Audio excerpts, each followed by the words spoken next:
Tragedy.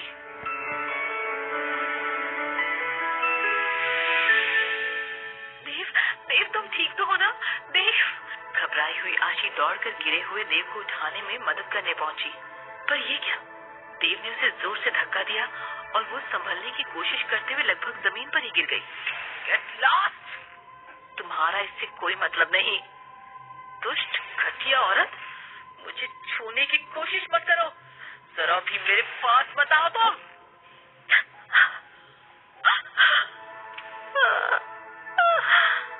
आशी की आंखों से आंसुओं की झड़ी बह रही थी। उसने बहुत दुखी होकर सर हिलाते हुए कहा, देव, प्लीज मेरा विश्वास करो, मैंने तुम्हें धोखा नहीं दिया।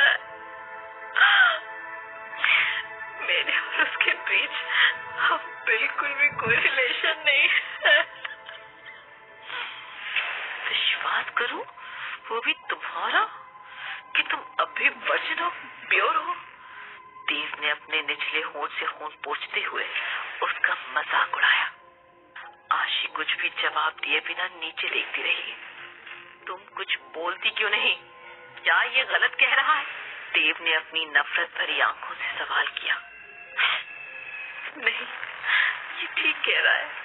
हाँ, 7 साल पहले इसके साथ थी, पर ये सब हमारा बीता हुआ कल है। देव, प्लीज मुझे समझने की कोशिश करो, मैं तुम्हें सब कुछ डिटेल में बताती हूँ। एक तीखी आवाज गूंजी। जैसे ही देव ने अपना कंधा उठाकर पूरे जोर से आशी के बाएं गाल पर तमाचा जड़ा और आशी दर्द से करा उठी। तभी पीछे खड़े गौतम की आंखें खुली रह गई। चांटे की आवाज के साथ उसका दिल भी टूट चुका था। वो देव की तरफ आगे बढ़ी, पर उसने उसे धक्का दे दिया। आशी, मैं हमेशा सोचता था कि तुम बहुत ही शरीफ और डिसेंट लड़की हो, जिसके साथ मैं अपनी जिंदगी गुजारना चाहता हूँ। मैं वाकई तुमसे शादी करना चाहता था, तुम्हारे साथ रहना चाहता था। मैंने कभी सोचा नहीं था कि तुम भी उन्हीं घटिया लड़कियों में से हो। हाँ, मैं ही अंधा हो गया था, जो देख नहीं पाया। हमेशा देवी समझकर कभी तुम्हें छूने की कोशिश भी नहीं की। डेफिनेटली मैं ही अंधा हूँ। देव ने चुपती हुई हंसी के साथ कहा।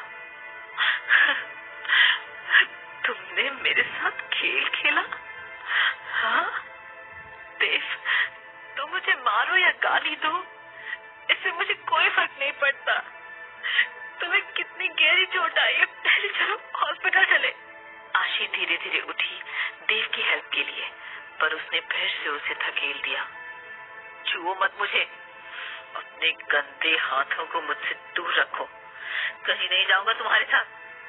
दफा हो जाओ यहाँ से, मैं फिर कभी तुम्हें देखना नहीं चाहता। देव ने अपना बड़बड़ापन जारी रखा और फिर जमीन पर घायल जानवर की तरह घिसटता हुआ उठा और वहां से चला गया। आशी वहीं पर खड़ी आंसू बहाती रही। उसे समझ ही नहीं आ रहा था कि ऐसा क्यों हुआ। क्या किस्मत ने पहले ही बहुत मजाक नहीं कर लिया था उसके साथ? क्या उसने पहले ही 7 साल पहले जो कुछ भी हुआ था उसकी कीमत चुका नहीं दी थी? उसके साथ ही ये जबरदस्ती क्यों? क्यों वो एक आम इंसान की तरह जिंदगी नहीं जी सकती? वो तो बस एक नॉर्मल लाइफ जीना चाहती थी और कुछ भी नहीं। आशी, वापस आ जाओ मेरे पास, मैरी मी। गौतम की गरजती आवाज आई। ये किसी रिक्वेस्ट या नॉर्मल बात की तरह नहीं थी।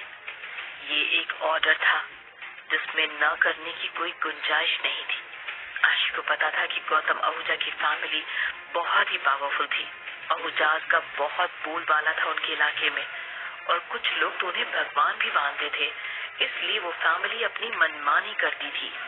ये बात उसे 7 साल पहले ही समझ आ गई थी और उसने अपनी गलतियों की बहुत बड़ी कीमत भी चुकाई थी।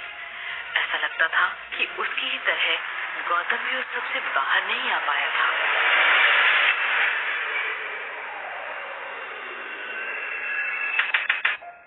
तहकीकात।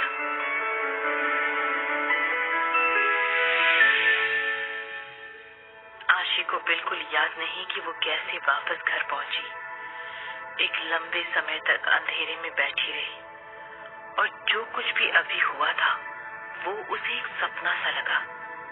उसके गाल पर गिरता उठता दर्द उसे देव के तमाचे की याद दिला रहा था। वे दोनों कॉलेज के समय से एक दूसरे को जानते थे और देव उसे तभी से प्यार करता था।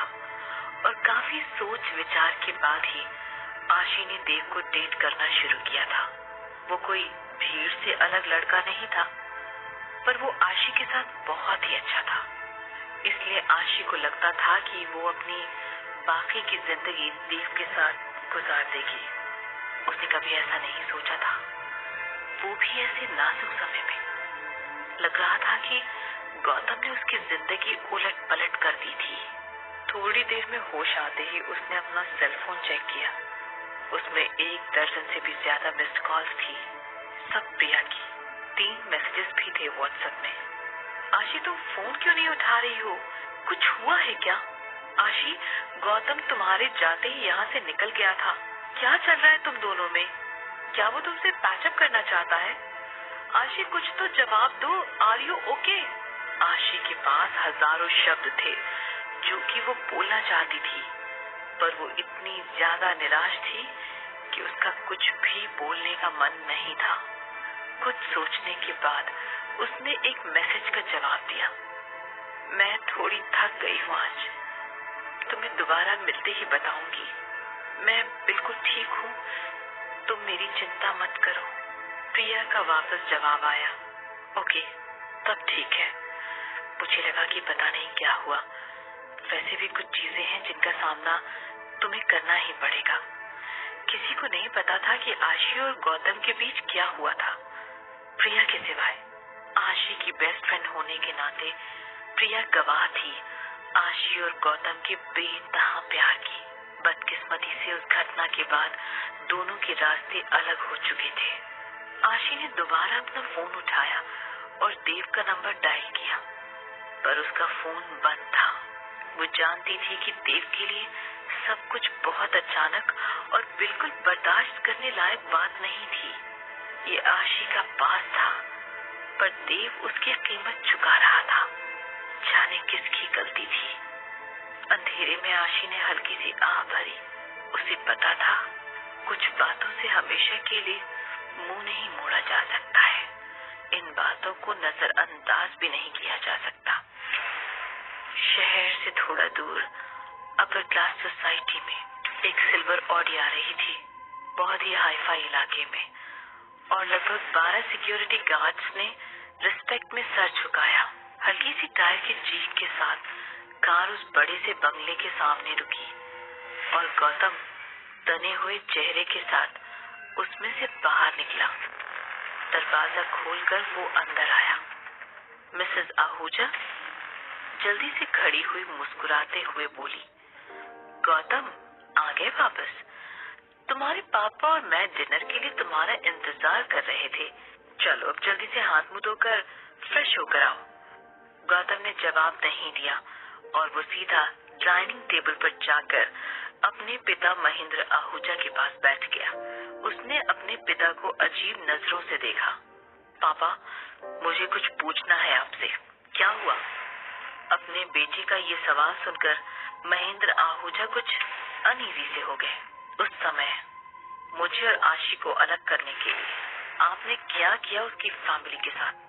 जैसे ही गौतम का सवाल खत्म हुआ, महेंद्र आहूजा और उनकी पत्नी के चेहरे का रंग उड़ गया। गौतम, क्या कह रहे हो तुम? What are you talking about? Mrs Ahuja ने खिसियानी हंसी हंसते हुए कहा। गौतम कुछ भी बोले बिना अपने पिता के चेहरे की तरफ लगातार देखता रहा, इस उम्मीद में कि कोई जवाब मिलेगा। गौतम 7 साल पहले अमेरिका चला गया था और तब से अब वापस आया था। उसे नहीं पता कि उस वक्त क्या हुआ था, लेकिन उसे आशी की आवाज में गहरी नफरत सुनाई दी थी और वो इतना समझ चुका था कि उसके पेरेंट्स ने कुछ तो गलत किया था आशी के परिवार के साथ। महेंद्र आहूजा अपने बेटे को इस तरह देखते हुए काफी अनकंफर्टेबल हो गए थे। 1 मिनट बाद उन्होंने अपनी आंखें नीचे की। उनका जवाब सुनकर ऐसा लगा जैसे कि वो इस बात से बचना चाहते हो। वो तो बहुत पुरानी बात हो गई, तुम अब क्यों इस बात का जिक्र कर रहे हो?